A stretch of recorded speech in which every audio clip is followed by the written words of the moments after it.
Yes, ready, start. Honorable Speaker Sir, working with states, our government will facilitate development of cities as growth hubs. This will be achieved through economic and transit planning and orderly development of semi-urban areas utilizing town planning schemes for creative brownfield development of existing cities with a transformative impact. Our government will formulate a framework for enabling policies, market based mechanisms, and regulation, transit oriented development plans for 14 large cities with a population above 30 lakh will be formulated along with an implementation of financing strategy under the PM Awas Yojana Urban 2.0 housing needs of 1 crore urban poor and middle class families will be addressed with an investment of rupees 10 lakh crore. This will include the central assistance of rupees 2.2 lakh crore in the next 5 years. A provision of interest subsidy to facilitate loans at affordable rates is also envisaged. In addition, enabling policies and regulations for efficient and transparent rental housing markets with enhanced availability will also be put in place in partnership with the state governments and multilateral development banks. We will promote water supply, sewage treatment, and solid waste management projects and services for 100 large cities through bankable projects.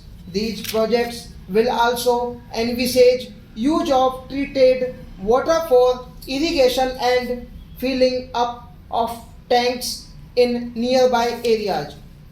Building on the success of PM Sevanidhi scheme in transforming the lives of street vendors, our government envisions a scheme to transport support each year over the next 5 years the development of 100 weekly hearts or street food hubs in select cities.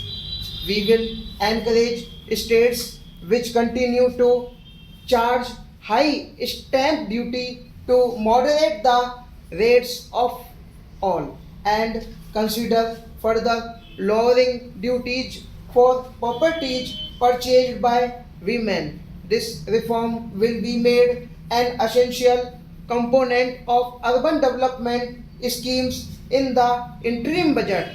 I had announced our strategy to sustain high and more resource efficient economic growth along with energy security in terms of availability, accessibility, and affordability. We will bring out a policy document and appropriate energy transition pathways that balances the essentials of employment, growth, and environmental sustainability in line with the announcement in the interim budget. PM Surya Ghar Muft Bijli Yojana has been launched to install rooftop solar plants to enable 1 crore households obtain free electricity up to 300 units every month. The scheme has generated remarkable response.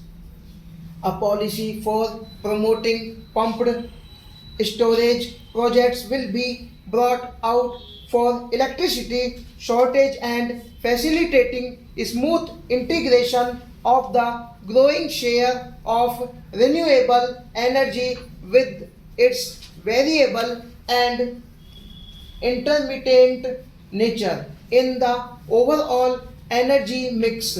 Nuclear energy is expected to form a very significant part of the energy mix for Viksit Bharat. Towards that pursuit, our government will partner with the private sector for one setting up Bharat Small Reactors, to research and development of Bharat Small Modular Reactor, and 3 research and development of newer technologies for nuclear energy.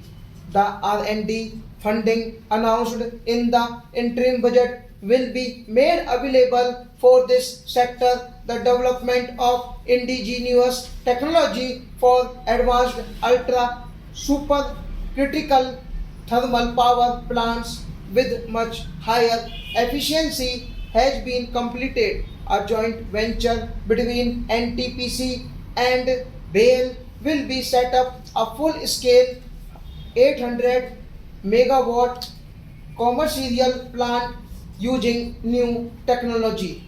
The government will provide the required fiscal support moving forward.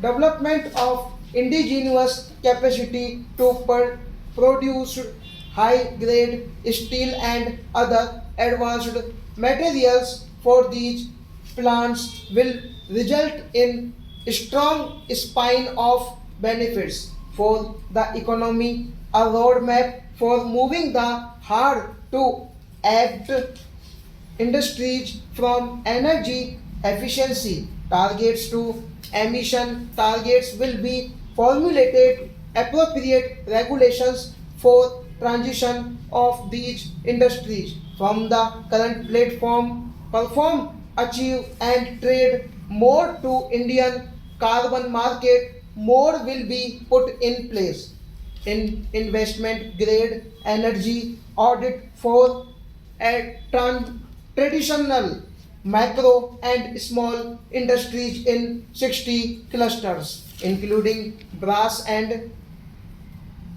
ceramic, will be facilitated. Financial support will be provided for shifting them to cleaner forms of energy and implementation of energy efficiency measures. The scheme will be replicated in another 100 clusters in the next phase. Significant investment the central government has made over the years in building and improving infrastructure has had a strong multiplier effect on the economy. We will endeavor to maintain strong fiscal support for infrastructure over the next 5 years in conjunction with imperatives of other priorities and fiscal consolidation. This year I have provided rupees